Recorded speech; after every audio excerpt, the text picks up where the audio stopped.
I have been asking people one question, which question I also would like to address to you.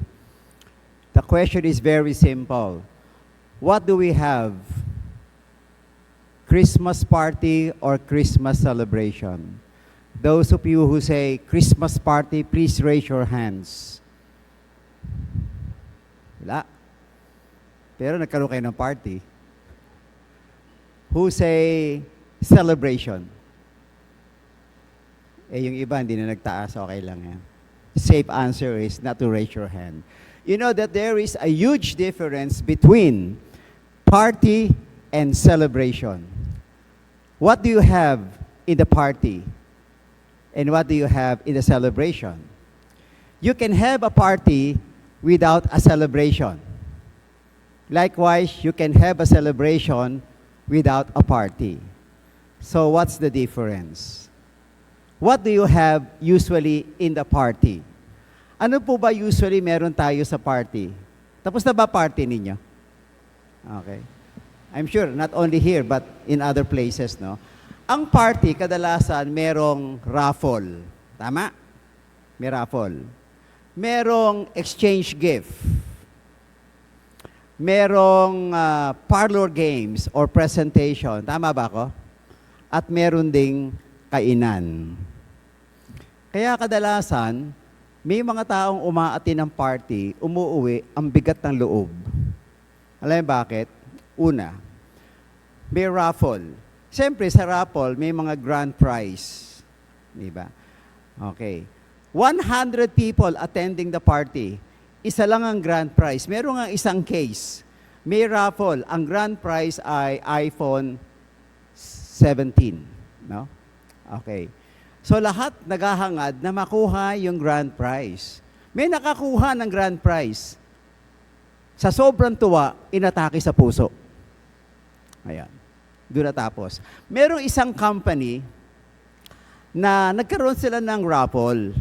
Yung boss, siya yung nag-provide ng mga raffle items, no? Pero, yung coordinator, hindi sinama yung boss sa raffle. Nung nalaman ng boss, hindi sinama siya sa raffle, nag-walk out, nasira yung party. Ngayon, hindi lang nasira yung party, hindi lang natuloy yung raffle, wala pa silang bonus. Kaya sabi, yung bonus sila, next year na lang. Yung raffle items, nandun pa rin sa office. Sabi ng boss, kilala ko yung boss eh. Sabi, pambihira itong mga to, hindi ako sinama sa raffle. Siyempre, excited din ako, makuha man lang yung pangalan ko. Kung makukuha yung pangalan ko, at least, nakuha. Tapos, i-wave ko yung prize, ibabalik ko naman. Pero, at least, I am part of the raffle, di ba?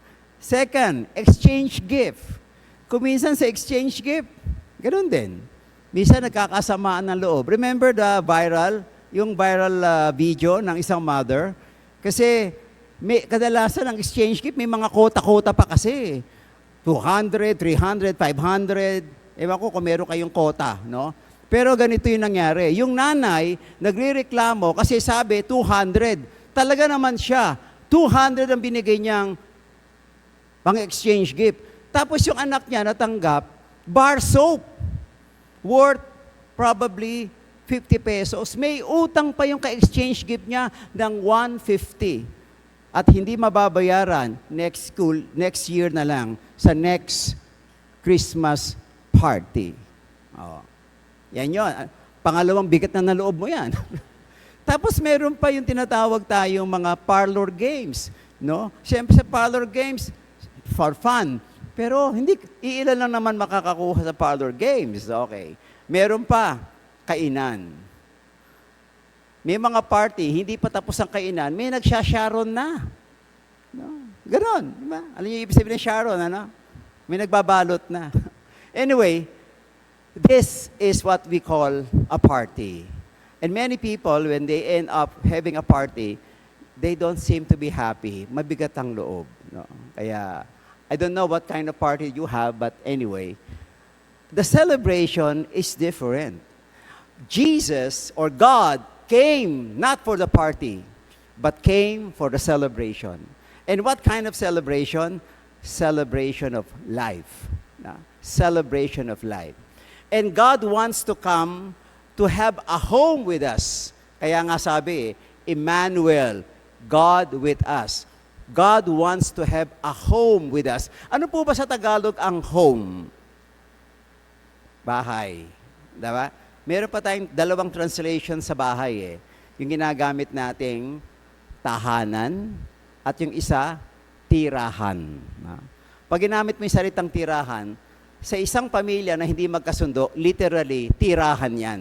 Yung mag-asawa, nagtitirahan. No? Tapos yung mga anak na hindi magkakasundo rin, nagtitirahan. So talagang tirahan yan dahil yung mga nasa bahay ay nagtitirahan. Ganon din sa opisina eh. If we do not have a home in the office, ang mga empleyado nagtitirahan. This is not a home, but a tirahan. God wants to have a home with us, tahanan. Kaya nga sinasabi manananahan ang Diyos sa atin. Ano ibig sabihin ng manananahan? To be with us. And when there is a home, what happens? Pag mayroong tahanan, ang nangyayari ay mayroong pagmamahalan, mayroong pagmamalasakit sa isa't isa, mayroong kapayapaan. No? Yan ang ibig sabihin ng tahanan. No? Kaya alam nyo, pagka every Christmas, naalala ko lagi yung kwento ko ng isang seminarista ko, isang estudyante ko.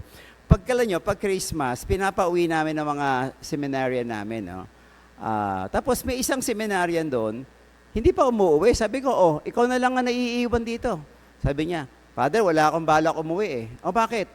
Kasi hindi kami magkasundo ng tatay ko, tsaka nanay ko, hindi naman kami nag-uusap eh. Mga kapatid ko, wala lang, ganun lang.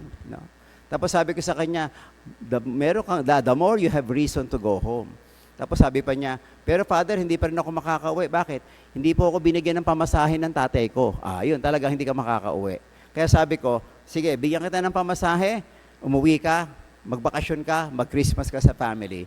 After ng Christmas, bumalik sila. Bumalik na yung mga seminar, bumalik siya.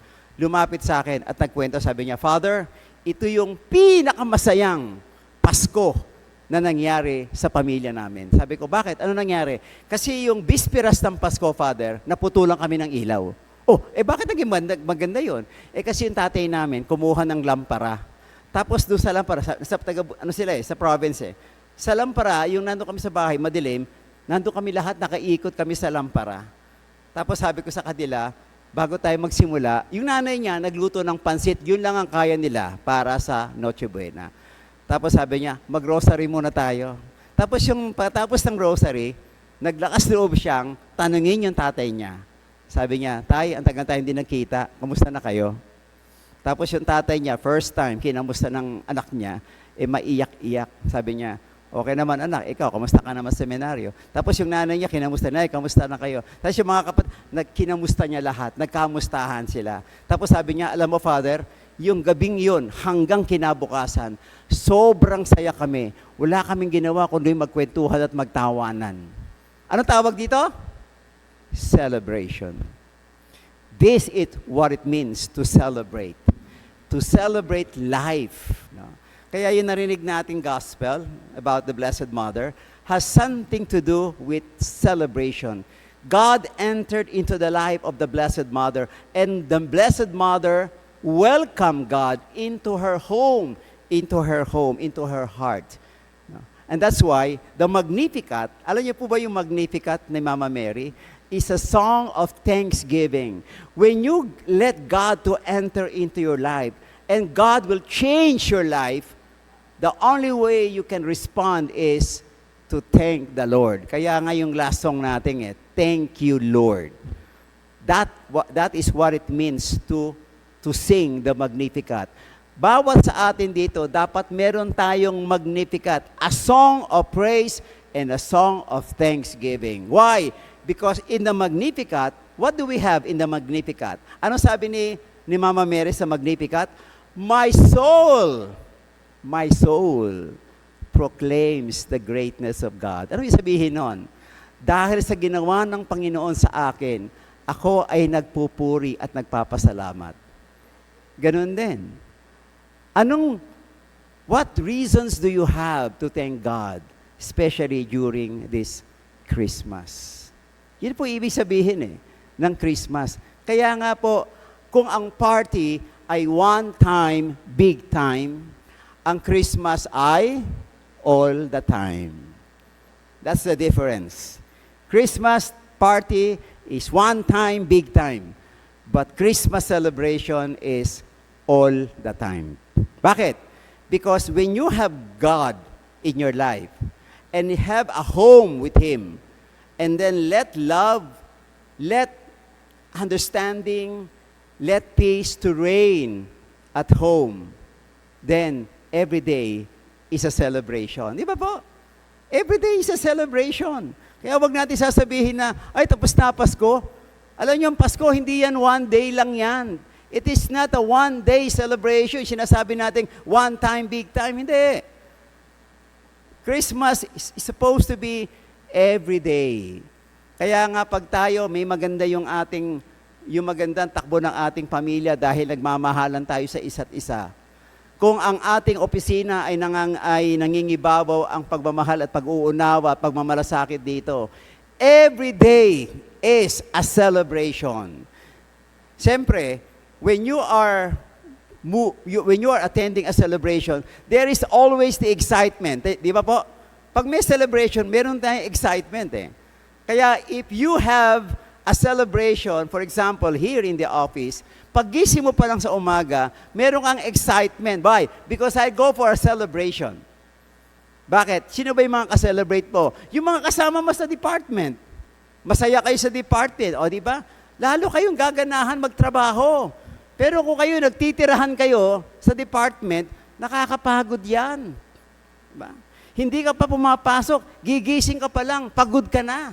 Bakit? Why? Because you don't look forward to a celebration with your co-employees. Diba? Ganun yan. Kaya kumisan, medyo napipilitan na lang tayo kasi kailangan ko kasi magtrabaho. Tandaan natin, pag kinakaya mo lang, o tinitiis mo lang, wala kang makukuha dyan. Kasi remember what I told you before?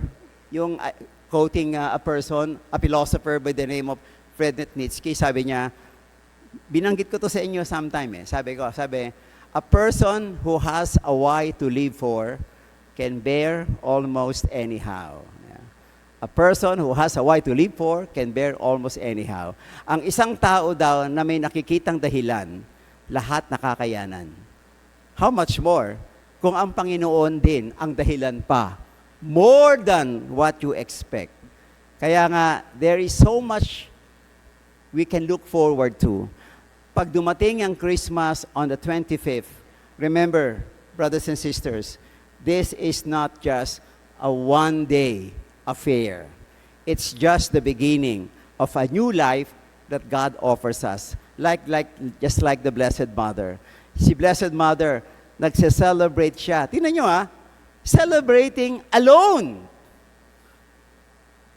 Celebration does not necessarily mean you have people around you. You can celebrate alone. Pili tayo mag-celebrate mag-isa. Magkape ka mag-isa. Diba? Manood ka ng Netflix mag-isa ka. Enjoy every moment. Because when you enjoy every moment, brothers and sisters, that moment becomes what? A celebration. Kahit na ikaw nagta-travel ka, can also be a celebration. Kaysa sa magsusungit, tayo na magsusungit. Di ba? Kaya marami sa atin hindi nag-i-enjoy sa buhay. Bakit? We just don't know how to celebrate. But life is a celebration. Pag magkakasama na tayo, bawal ang KJ. Mga killjoy, bawal. Kaya nga pag nagsasama-sama tayo, pagmasdan natin yung mga kasama natin. Well, siyempre, may tinatawag po tayong toxic positivity. Alam niyo po ba ibig sabihin ng toxic positivity? Ang ibig sabihin ng toxic positivity, yung bang malungkot ka pero sinosuppress mo yung kalungkutan mo. Hindi.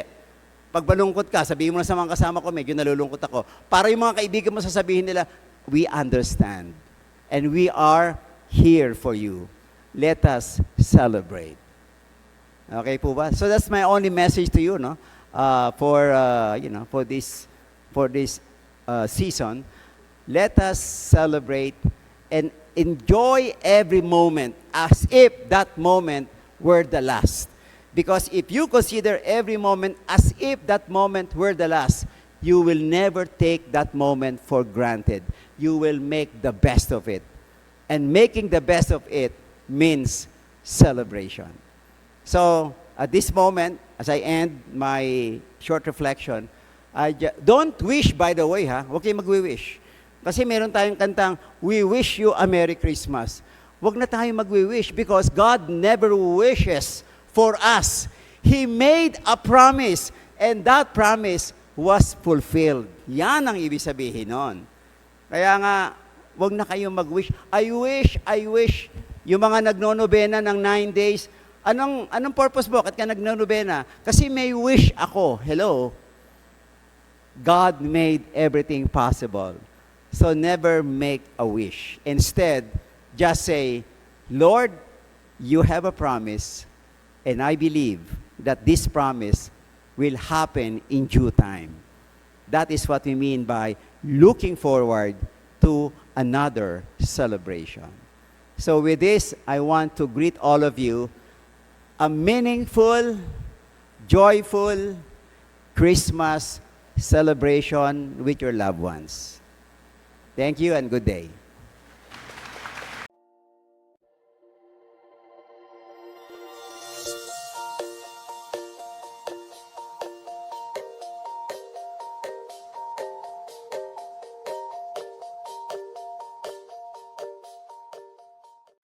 Thank you for joining us. View our past broadcast on the St. Peter Community YouTube channel and St. Peter Community Facebook page. Don't forget to like, to share, to subscribe, and hit the bell so you can be notified on our upcoming activities. Maraming salamat po at laging tandaan, unahin natin lagi ang Diyos.